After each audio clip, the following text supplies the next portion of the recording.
Hi guys. Hi guys, thanks for joining me. I'm just going to take you through some multiple choice questions.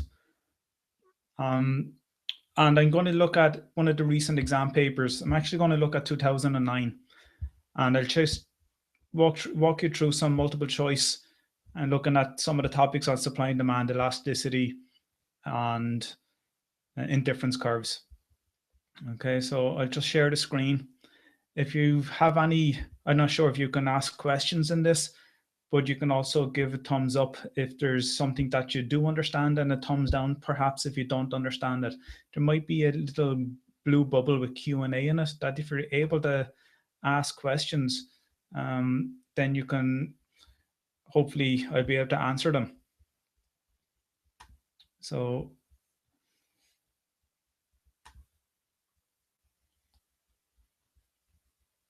I'm just going to type in a message here.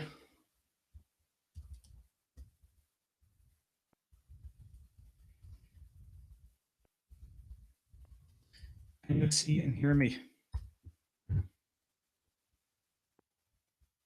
And hopefully I'll get a response from you.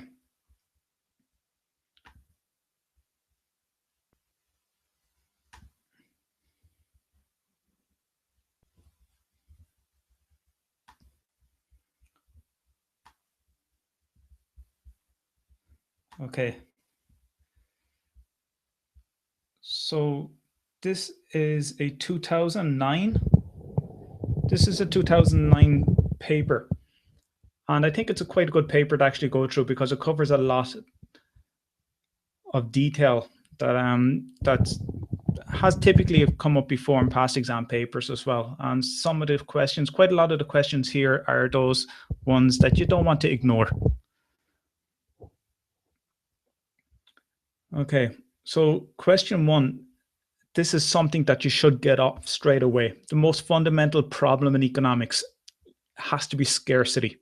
Okay, so you see that there? That's your answer, scarcity. Okay. Elasticity of demand.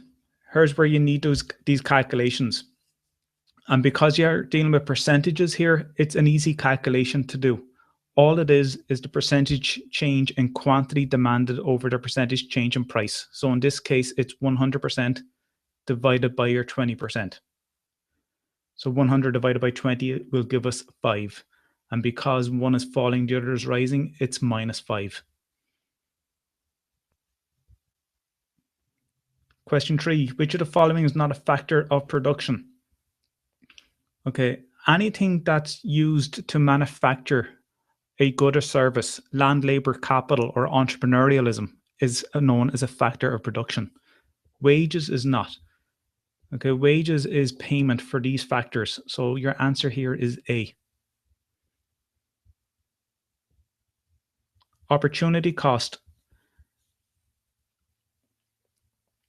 Okay, when we talk about opportunity cost, it means you have foregone or given up something in place of what you're doing right now. And the other thing that you've given up is possibly the highest or the best alternative to what you're doing at the moment. So the highest valued alternative you give up to get it. Okay, slightly different way of wording the opportunity cost, but it is the highest value alternative.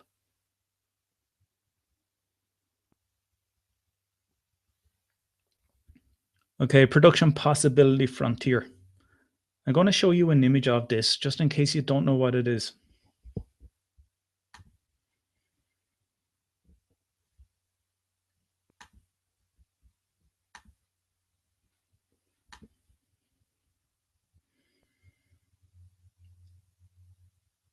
Okay, this is your production possibility frontier, and it usually has two goods, maybe a capital good and a consumer good. Okay, but two goods anyway. And it shows you all the possibilities that you can produce these two types of goods. Okay, you can't go beyond this frontier, and the main reasons why you can't go beyond that frontier is because you have restrictions in terms of land, labor, and capital. So you can't get to point D in your economy. You can in point C. This is attainable, what we call attainable. Okay, but you don't want to produce C. You can produce more than that. So you can produce on the frontier. Okay, so let's go back to what the question asked us.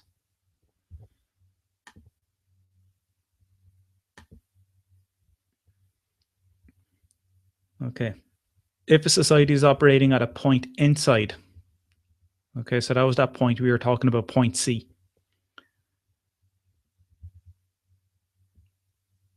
Okay, resources are being inefficiently used. Okay, so that just means that you have unemployed resources that you could be using in order to get onto the frontier. It'll never be the case where the frontier will shift rightward. Never economy will grow too fast. And no, resources are being used in the most efficient manner. No, that's on the frontier itself. So you could have, he could easily put in none of the above here.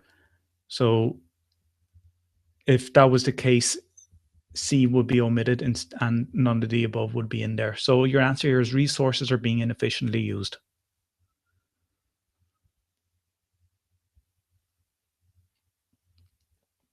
Okay, the law of demand states that the quantity of a good demanded varies. So we're talking about the law of demand. Okay, so we're talking, so you should know the basic law of demand, that any change in demand is caused by changes in price. Remember your axis, price and quantity curves, or quantity, price and quantity axis. Okay, your demand curve was built on price and quantity, that type of relationship. And remember, your demand curve is downward sloping, which means that if prices fall, demand goes up, or if prices rises, demand falls. So they move in opposite directions. And what we also call that, a word to represent they move in opposite directions, is inverse. So they're inversely related. Okay, so we see two here. We see directly twice and we see inversely twice. So it's going to be one of these two for the law of demand. And remember, demand curve is drawn with your quantity axis and your price axis. Okay, so the answer here for 6 is B. If he asked you, the law of supply states that the quantity of good demanded, or the quantity of a good supplied, varies, it's going to be directly with price. So remember, the law of supply states that the quantity of a good supplied varies directly with its price. And with demand, it's inversely with its price. I'm just going to check back and see if there's any chat or any questions you might have to ask me.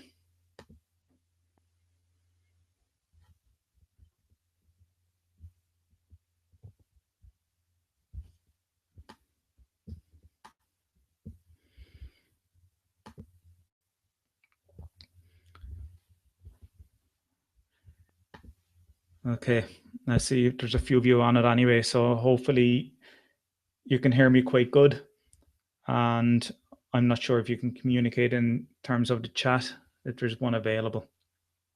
So I'll just go back and share the screen again, and I'll continue on from question 7 on the MCQs.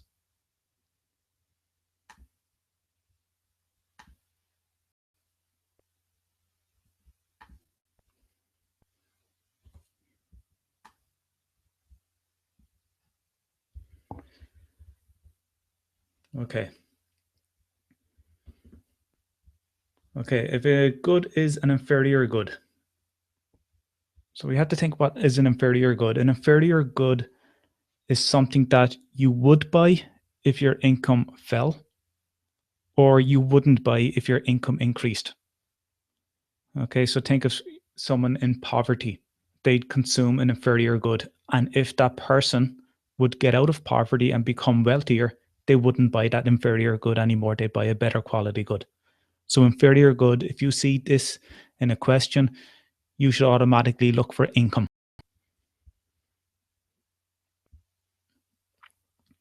So we have the answer being C, even before we look at the type of relationship, whether it increases or even decreases. Okay, so if a good is an inferior good, then purchases of that good will decrease when you get more money, okay, when income increases. Okay. Again, he could ask this in another way. If a good is an inferior good, then the purchases of that good will increase when, and your answer should be income decreases.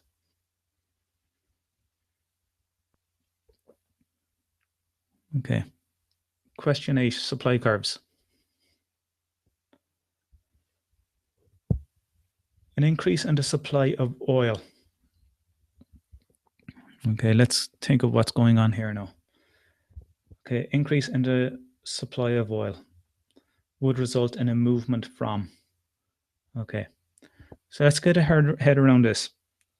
Sometimes it's quite confusing to understand the difference between the supply and the quantity supplied for demand or supply. Okay, so let's concentrate on the supply side of it. If there's an increase in supply, it means the supply curve shifts to the left or to the right. And if there's an increase in the quantity supplied, it means the point, say we're moving from A, the point A will move up, along, or down below the curve. Okay, so I'll just say that again.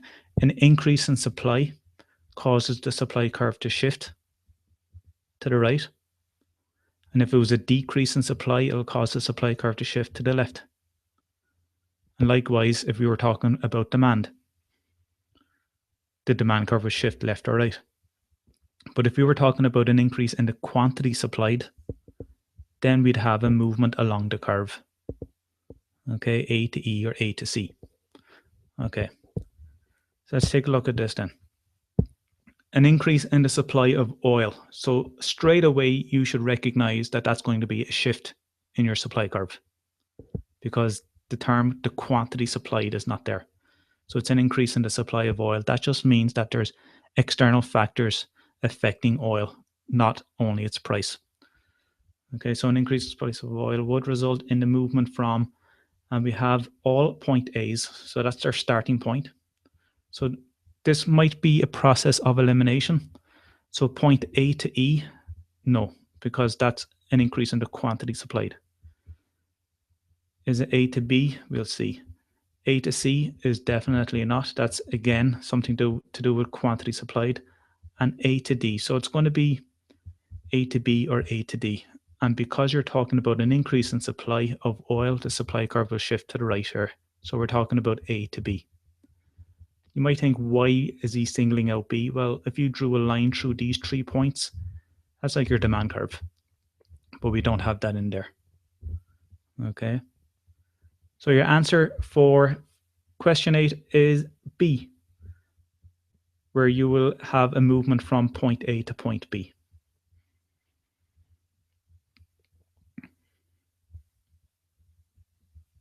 Again, just when you're looking at these, again, just kind of change it a bit, where you might have, say, a decrease in the supply of oil. What would that be? So if you had a decrease in the supply of oil, your answer would be going from A to D. And again, just watch out for some questions where you might have none of the above. So if A to D isn't there, your answer has to be none of the above. Okay, question 9. A price below the equilibrium price. Okay. So I guess you have to visualize a supply and demand curve. Okay. And what I'll actually do is I'll share a supply and demand curve here.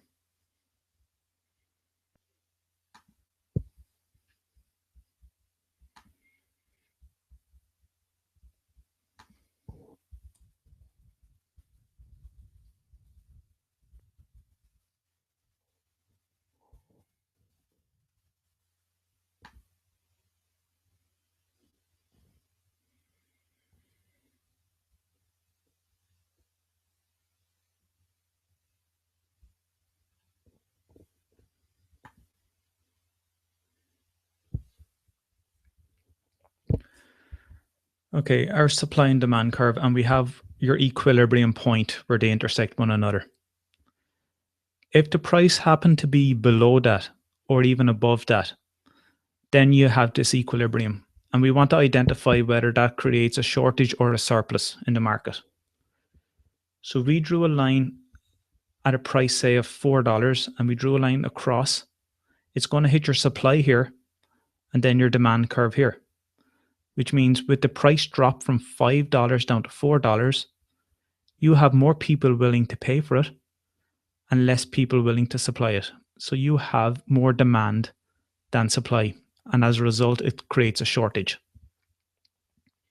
On the other hand, if you had a price above the equilibrium price of 5, just say you had a price of 6, it hits your demand curve first and then your supply.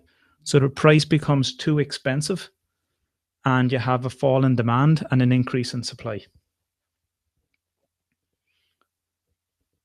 So as a result, with that higher supply, you have a surplus, okay, or what's called an excess supply. Let's go back to the question, see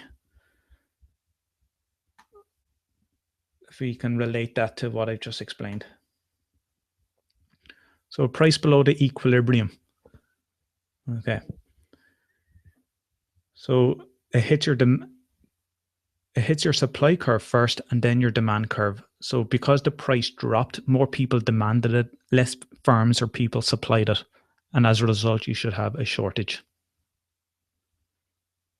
Okay. So your answer here is A. Again, change this question around. So a price above the equilibrium price results in. Okay. And here you have an excess supply and a surplus. So if this was the exact same question, you would say, surely you'd be looking for an answer here where it says both B and C.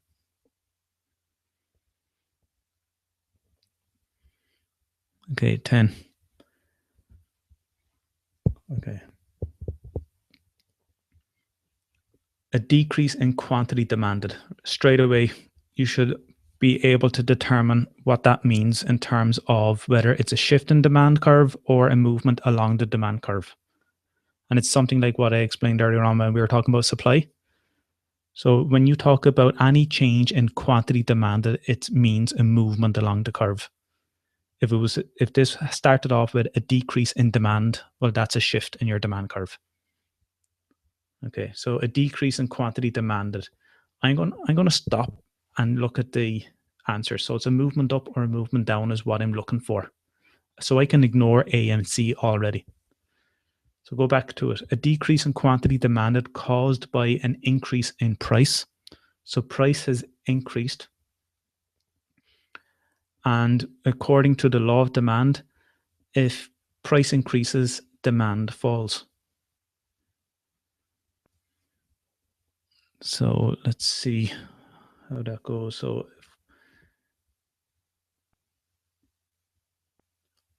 yes. So again, I'm just going to show you this demand curve.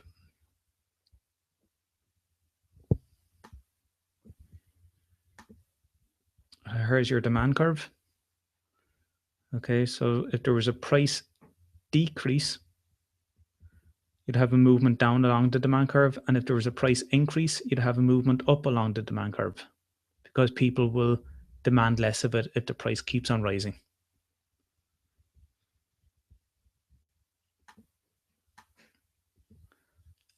So a decrease in demand was caused by an increase in price. We'll see a movement up and to the left along the demand curve. Okay, so that's simple supply, or that's your simple law of demand. And again, change this around. An increase in the quantity demanded caused by a decrease in price will be a movement down and to the right along the demand curve.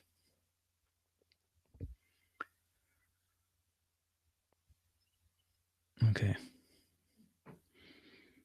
11. Which of the following is not held constant while moving along a supply curve? Okay.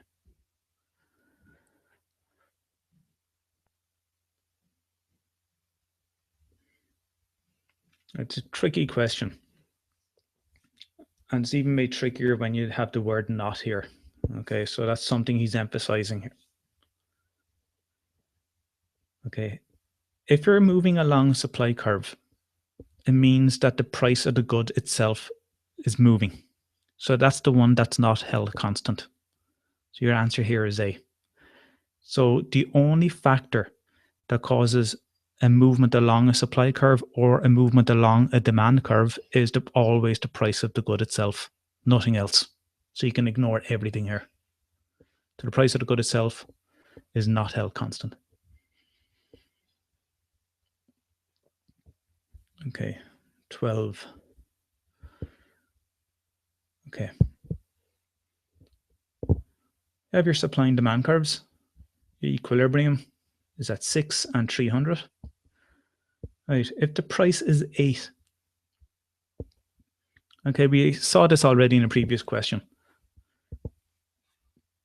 If the price is 8, it hits your demand curve here. It's higher than your previous price of 6, which means that people will drop their demand for it from 300 down to 200, according to the law of demand. But according to the law of supply, the firms will be willing to supply more at the higher price. So they increase their supply from 3 to 400. Based on the higher price, it's attractive and they end up supplying more. So with that higher price at £8, it hits your demand curve here at 200, hits your supply curve here at a quantity of 400, hence the difference of 200, 400 minus 200. So we have more supply and less demand, and hence we have a surplus of 200.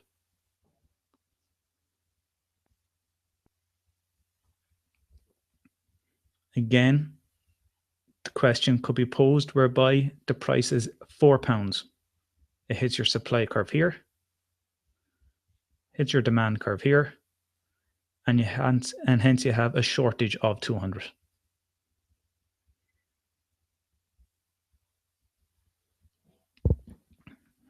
Okay. The price elasticity of demand.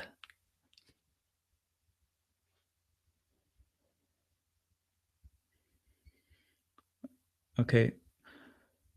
You always associate the terms sensitive or responsive to elasticity. Okay, it's the quickest way to finding an answer here. So immediately ignore the slope of the budget curve. Okay, perhaps this doesn't tell us much about the elasticity. Okay, so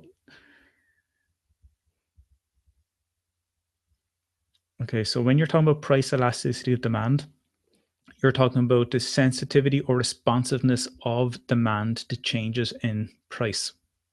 Okay, so A is almost there, but it's wrong because it says that it's due to changes in demand. It's due to changes in price. So your answer for 13 is B. Again, this could be asked the price elasticity of supply measures. And it's the same answer, except you have supply in here, the responsiveness of the quantity supplied to changes in price.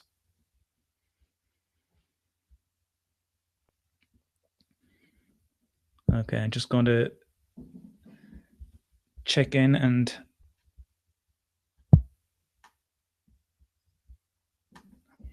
see if everything's good. Okay. Again, I'm just going to type a message in here to see if you are all able to communicate with me in some way or another.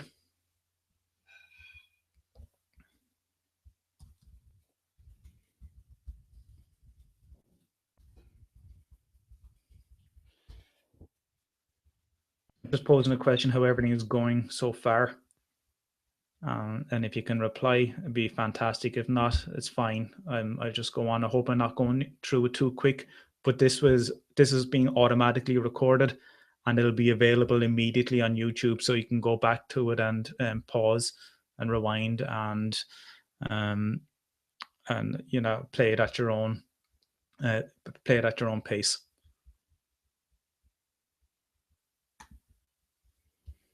So I'll just screen share it and I'll continue on.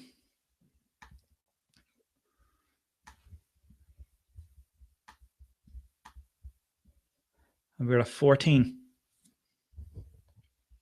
And again, as I said, this type of exam paper is pretty excellent because there's a lot of scope for you to be able to change the questions around to suit yourself, so as to be able to explore the other possibilities Like, for example, straight away I see here demand is perfectly inelastic.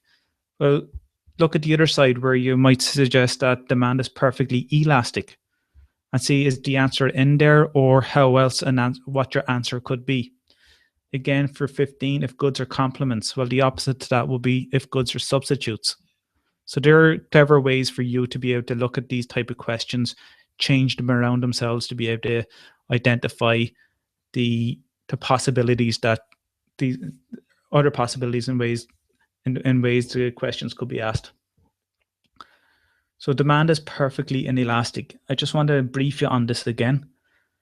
Okay, inelastic just means less sensitive. Perfectly inelastic means you are totally insensitive to any price change. Therefore, if the price goes up, demand will stay the same. Okay, so you're totally unresponsive. Okay, so I see straight away here supply curve, supply curve, supply curve. Okay.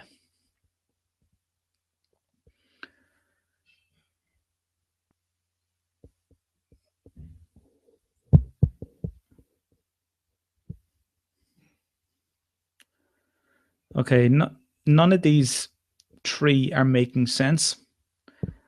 And either is part D, the good in question is perfect substitutes. I reckon there's a possible typo in one of the answers here, or in the beginning of the question.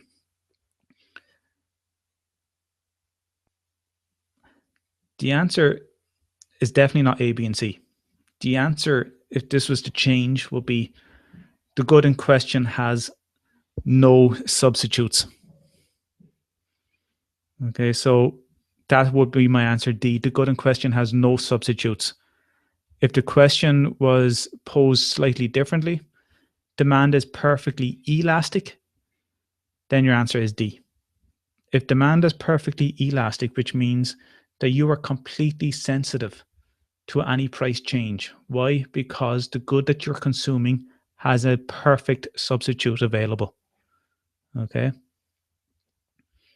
So you might think perhaps cigarettes and vaporing.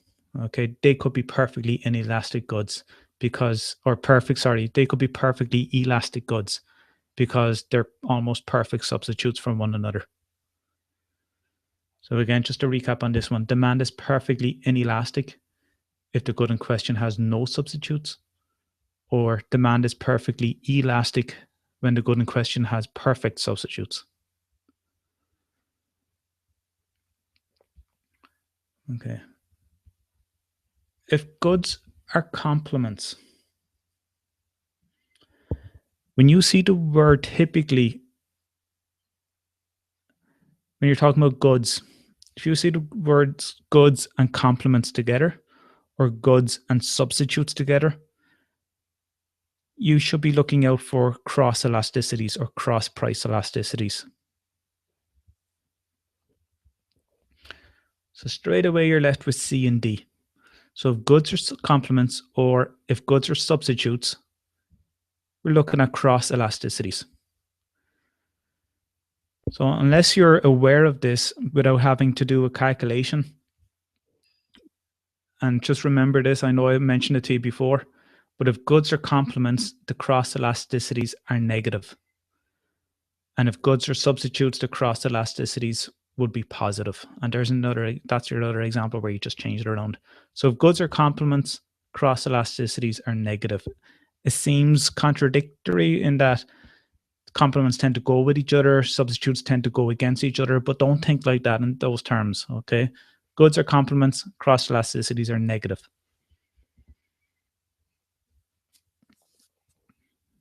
Okay. Supply is elastic. Okay.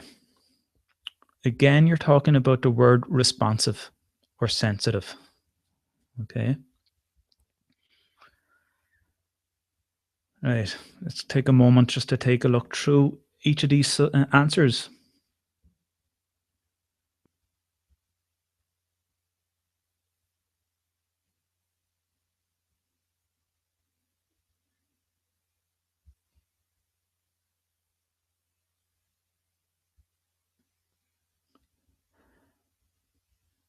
Okay, some of these answers look correct, but what we have to look at, and this is an example whereby you have to pick the most correct answer. Okay. Because your answer could be the good in question is a normal good and the slope of the supply curve is positive. Well, they're a given anyway. So when you're looking at a question like this, where you have supply is elastic, supply is inelastic, or if you're talking about demand being elastic or inelastic, look for the word change, okay, or percent change. And we saw it at the beginning. I'm just going to scroll back up to one of the first few questions where we saw this with a calculation. I think it was question 2. Yeah, the elasticity demand. Okay, we had percentages in there. So falls by, which is like a change, a percent change, rises by, and another percent change. So our answer should include either the unit percent or the word percent. So we're left with A and D here.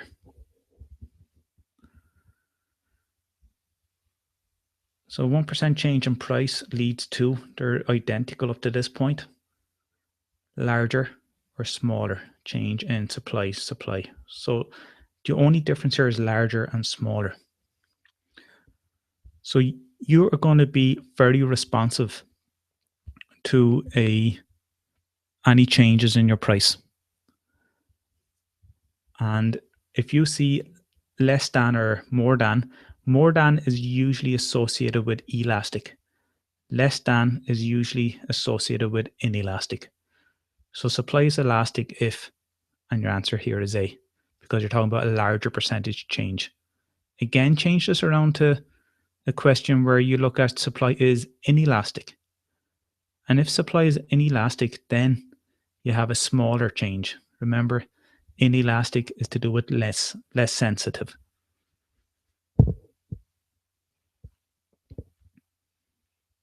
Okay. 17. Goods whose income elasticities are negative. Okay.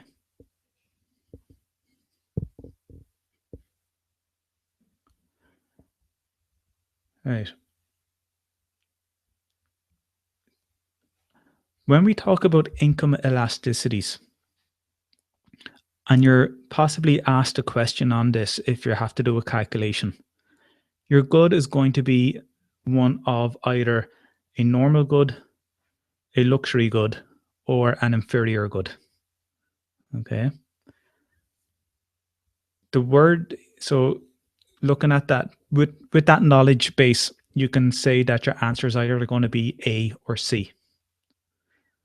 I suppose D could be another one if you think a superior good could be considered to be luxury. Okay, but maybe this is the opposite to inferior, perhaps. And yeah, so that could be your luxury good. I know we have complements here. Okay, but complements, if you recall, is associated with elasticities when you're doing cross price elasticities, complements and substitutes.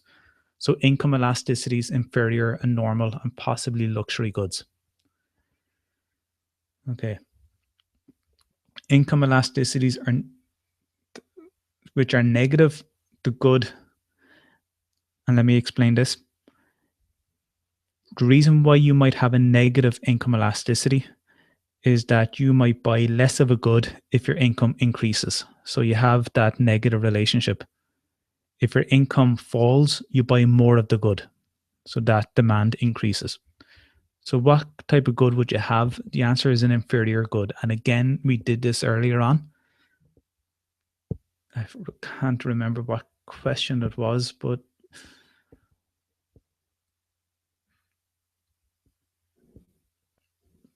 here it is, question 7. If a good is an inferior good,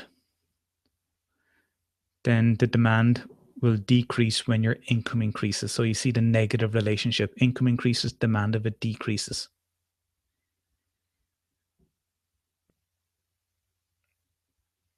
So there's your negative answer. Okay. Again, change this around goods whose income elasticities are positive are called your normal goods. They're typically normal. They can be superior, but you just put in your normal good for that. Okay, another example of a question that you can change around. Straight away you see a rent ceiling, and that could easily be a rent floor. So let's stick with the rent ceiling for the moment. Okay, rent ceiling below the equilibrium rent. So if you recall, your equilibrium, okay. Let's look at the answers and then we'll have a look at a diagram to be able to relate back to the answer.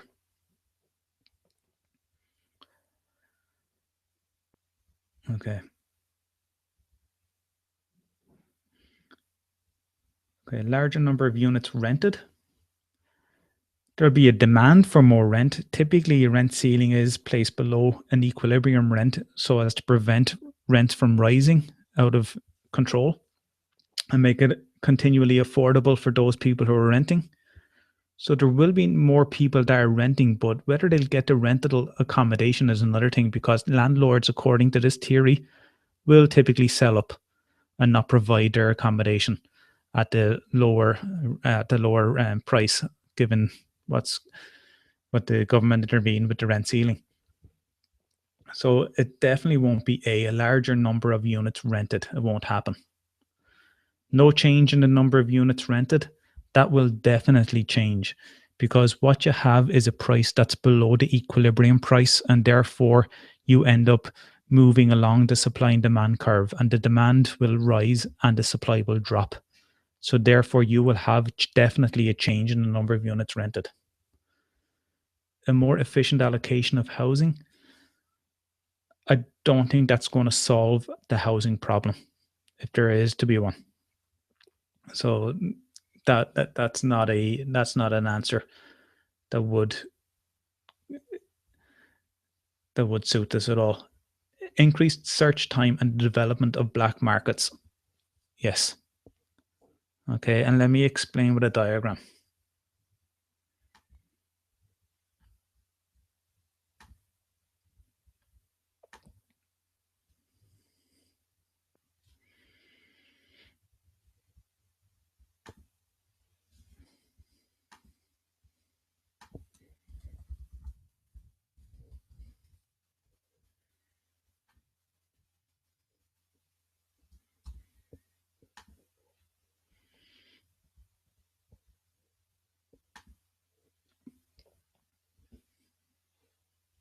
Okay, here's your supply and demand curve.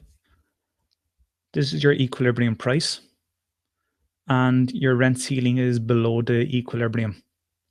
And what happens is, because rents have dropped, people will demand that rental accommodation. You have a shift out here from Q asterisk to QD. So demand rises. Your simple law of demand. Prices drop, demand rises. But what happens according to the law of supply? Your quantity supplied will drop. Q asterisk down to QS. So you see a separation. The Q asterisk is where quantity demanded and quantity supplied were identical. And with the price drop, they separated out from each other. Demand went to the right, supply went to the left. Okay, and what results then is an increase in what's called search costs or search time. It's because there's now a shortage, as you see the word shortage, there's now a shortage of rental accommodation. And as a result, people will spend more time searching, and there's a cost to that, whether it's having to, simple things like taxis, eating out, or whatever it might be, buying newspapers, spending time on the internet looking for rental accommodation. There's always a cost, and the cost has to do with time as well, not actual monetary costs. But also a black market economy emerges because of this rent ceiling, because there are people out there that are willing to pay a lot more. Hence your demand curve. See, your demand curve is curved. The curve goes all the way up, and it could continue on until it hits the price axis. And that highest point, it represents a consumer's willingness to pay. Okay, so there's people out there that are willing to pay extremely high prices to get this rental accommodation. Okay, and as a result, a black market economy emerges. And that black market economy emerges right here.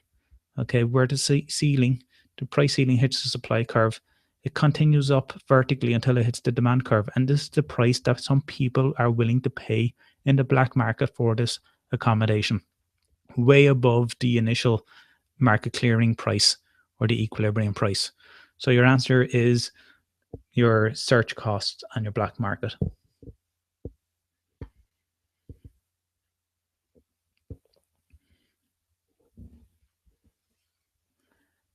Okay, if the question happened to be say a price floor above the equilibrium price will encourage, there's also black markets in there as well.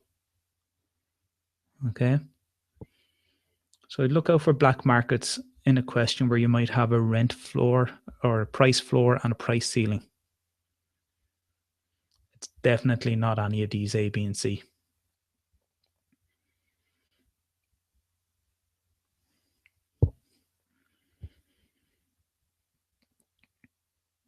Okay.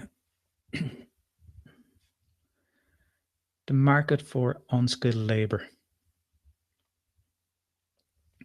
Okay, this looks like, you're talking about labor and wages here, but it's your very same supply and demand curve. You have your quantity here. Okay, instead of producing products, you're working for hours, okay? And instead of prices here, you have the wage rate. And remember, the price of labor is your wage. Okay. So the market's in equilibrium when the minimum wage is 4.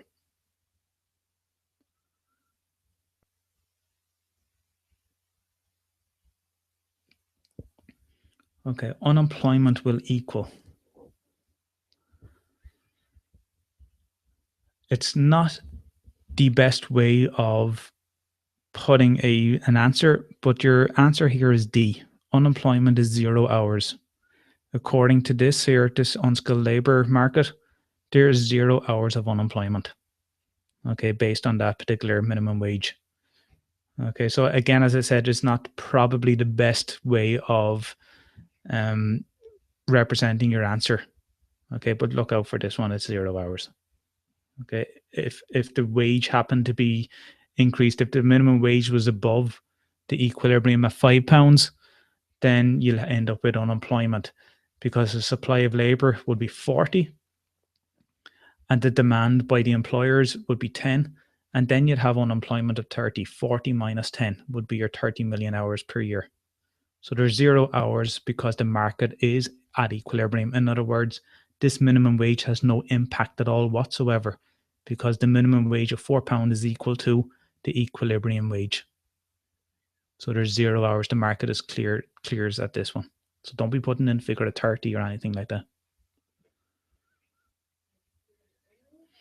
Okay.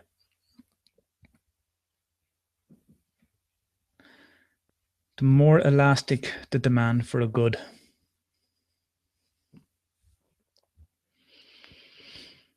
Okay.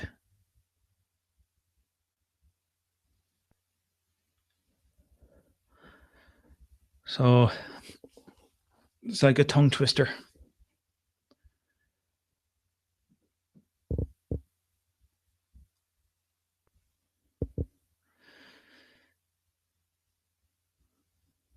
Let's find out what exactly, because I'm finding it hard to read through these answers. The more responsive demand for a good. Okay, so you have buyers here, so that's all the same, prices all the same. So the only difference are more lowers less, right? Okay. The more responsive demand for a good.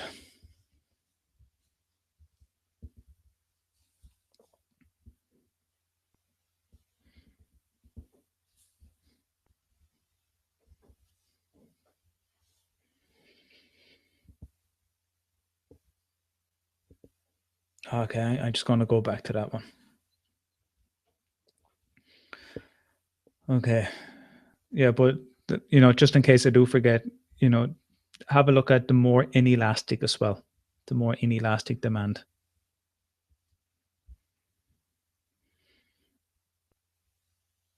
All right, here we're going on to budget lines and difference curves, and you're always going to get about 4 of these questions in a multiple choice, but also you're going to be getting something like this in section 2. And personally, I think they're quite a good question to work on. Okay, people want to consume more goods and services than they currently consume, and their consumption choices are limited. Okay.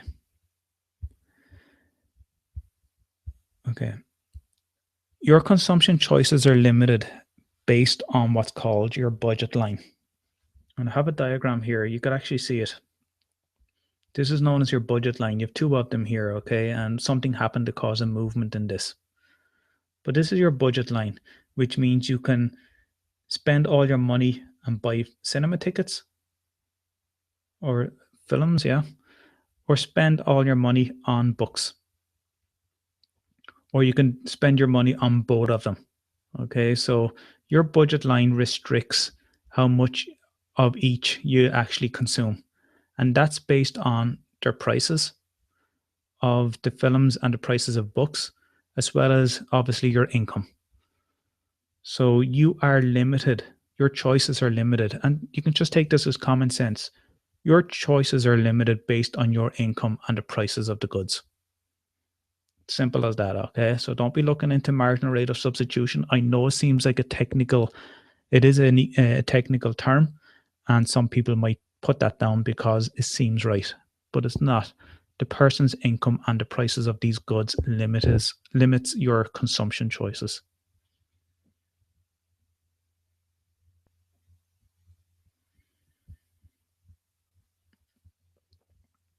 Okay, in figure 4 above. Okay, so we have this initial budget line because we're told it rotates outwards, well, in the direction indicated. So it rotates outwards. Okay, now if you see a rotation like this, it means only one thing. It means that whatever good is on this axis where the endpoint changes, the price of this good has changed. It's to do with the price of the good. If we had a situation whereby this one stayed put, but this rotated outward, and you had a new point on the cinema films, well, the price of this would have changed. Okay, again, to do with prices. Any rotation, if you see the word rotate, it's to do with the price of any of these goods changing. If there's a complete shift, a parallel shift, just say this was your initial line, which it is, and you have a parallel shift, that means your income has changed. Okay, so a parallel shift outward or inward is due to your income changing. So let's go to the specifics of this. The budget line would rotate in the direction here because now how are you going to consume more? We'll just put a figure here of 5 and this say is 10. How are you going to consume with your same level of income more books? The only way you can consume 10 books with the same amount of money is if the price of books fell. So if you're consuming 5 books and you had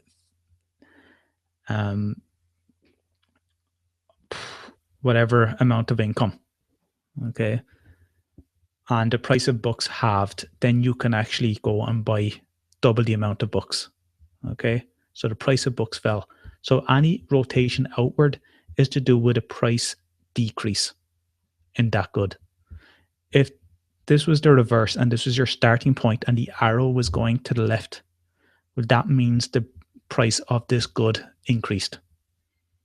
And likewise, if it happened on this axis, if this was the stationary point and your curve moved outward or inward at a rotation angle, well, then the price of this would have decreased or increased.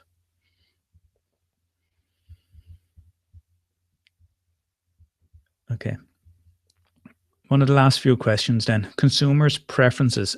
Again, you should associate preferences with indifference curves because a collection of indifference curves on one diagram is known as a preference map. Okay, so your answer here is B, indifference curves.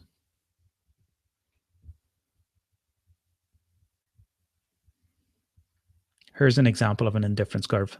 So a number of these here are all called, collectively is known as a preference map. Okay. Given this indifference curve, which point is preferred to A? So here's A.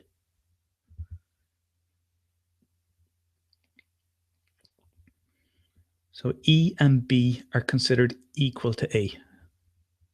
You might find it hard to understand, but remember, an indifference curves just means you're totally, you don't mind at all where you consume in terms of here, pizza and milk, the combination of pizza and milk. You honestly don't mind what combination, because it gives you what's known as equal satisfaction.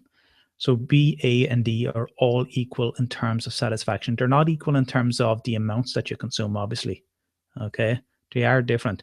But in terms of the level of satisfaction you get from the consumption of those combined goods, you honestly don't mind. So A, B, and E are actually identical. So your answer is not answer C and D, where you have point B and point E. So it's either going to be point D or point C. Point C is more preferred. You probably got that earlier on anyway when we first read the question. So point C is more preferred to A because you want to be on this one. This is least preferred. Why would you want to eat less pizza and milk and drink less milk if you can actually get more of it and it increases your satisfaction or preferences? So you want to go out to point C. And again, change this around. Which point is least preferred to point A? Well, your answer then will be D. That's least preferred. Or he could ask which point is equally preferred to point A, if that makes sense. So your answer would be B and E, and they'll probably be together on an answer. Okay, the ability of workers to freely enter and leave the low-skilled labor market.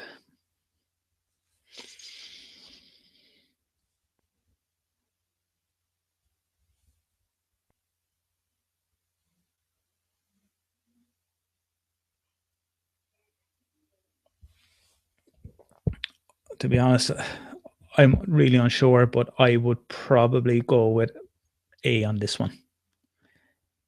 If you're freely able to enter and leave the market, you're more than likely talking about a market that has a lot of flexibility, or an ability to change. Okay, and I would associate the word elastic with this. Okay, so based on time, long run and short run, I reckon you're talking about the long run here. But yeah, so